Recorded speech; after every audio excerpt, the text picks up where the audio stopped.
have you done? This was a good episode. It was entertaining, showed enough character growth to make the lesson plausible, but still allow Fluttershy to fall back into her timid self at times, and was touched by Mr. Ingram's musical genius.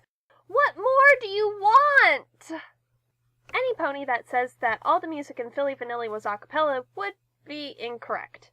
An honest mistake, because it's easy to miss if you're not listening for it, but still a mistake. A cappella music is defined by not having instrumental accompaniment. There was only one song that was completely a cappella. That was the practice run-through of Find the Music in You. So what about the other times? You can hear a drum line every time the Ponytones performed for a crowd, and the reprise of Music in the Treetops, which has even more instrumentals. And while the drums give a level of refinement that was not heard during the rehearsal, it was not created by one of the singers. It is typical that a cappella music have beatboxers, which is what the drum line was simulating. Having a strong beat helps hold a group together in any musical group, but a beatboxer brings their own level of flair to a very unique genre. In larger a cappella groups, such as Straight No Chaser, it is vital to have a strong beat to help keep all the moving parts in check, but it can also add an additional level of complexity to the vocal harmonies for smaller groups, like Blue Jupiter or Pentatonics. Beatboxing, since it uses the body to make instrumental sounds, still counts as vocalization and not instrumental accompaniment. For the Ponytones, however, unless one of the singers is vocalizing and beatboxing at the same time, which is possible, but unlikely given the animation, the drumline was added percussion, and I would not consider it a cappella. But misclassification aside, the drumline as well as Flutterguy's increasing intensity made the song even more interesting with every time we had to hear it again.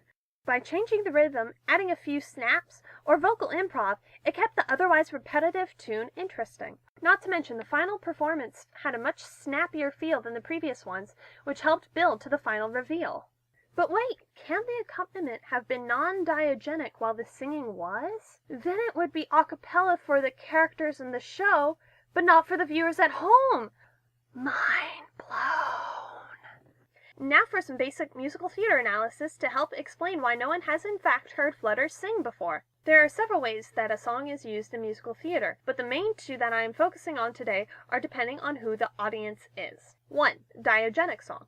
This is a song that is usually sung within the context of a situation, fully aware by the characters.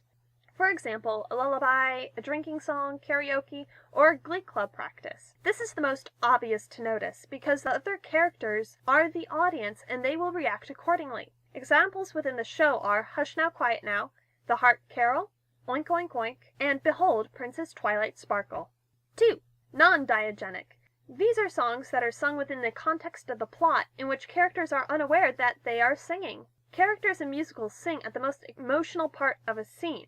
They don't know that they are singing, but the audience does, because it's more entertaining to hear a song about making a bunch of dresses rather than needless exposition. These songs are what move the plot, grow characters, and resolve problems, or create them. They can move a character in time and space, as well as reprises can change the character's motivation. Take your pick of any Broadway musical, and the music will 98% of the time fall under this category. In MLP, most of the non-Pinkie Pie songs are like this.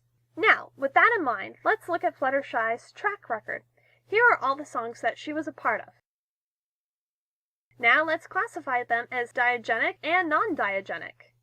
So we are going to ignore all the non-diegenic songs, because 1, none of the characters knew they were singing, 2, no one was around, or 3, the song was essentially dialogue with music to develop the plot.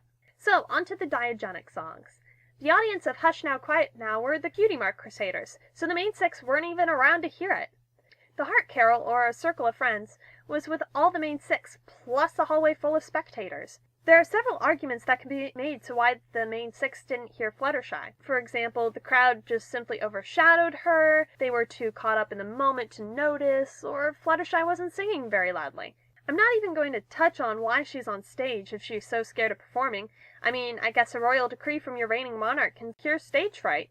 See, looks like they never heard Fluttershy sing before. Hee hee hee, I was right, Wait a minute. I think I'm missing a song. Looking...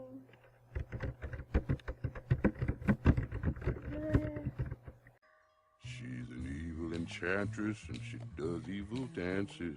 And if you look deep in her eyes, she will put you in trances. Then what will she do? She'll mix up an evil brew. Then she'll gobble you up in a big tasty stew.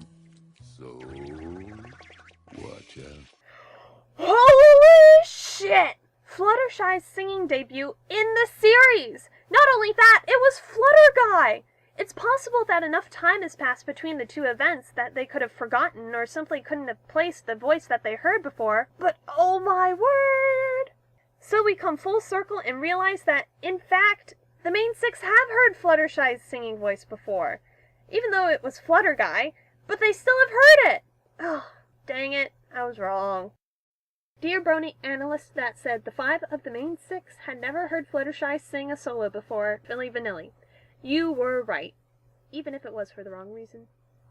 Your ever faithful fan, Summer Melody.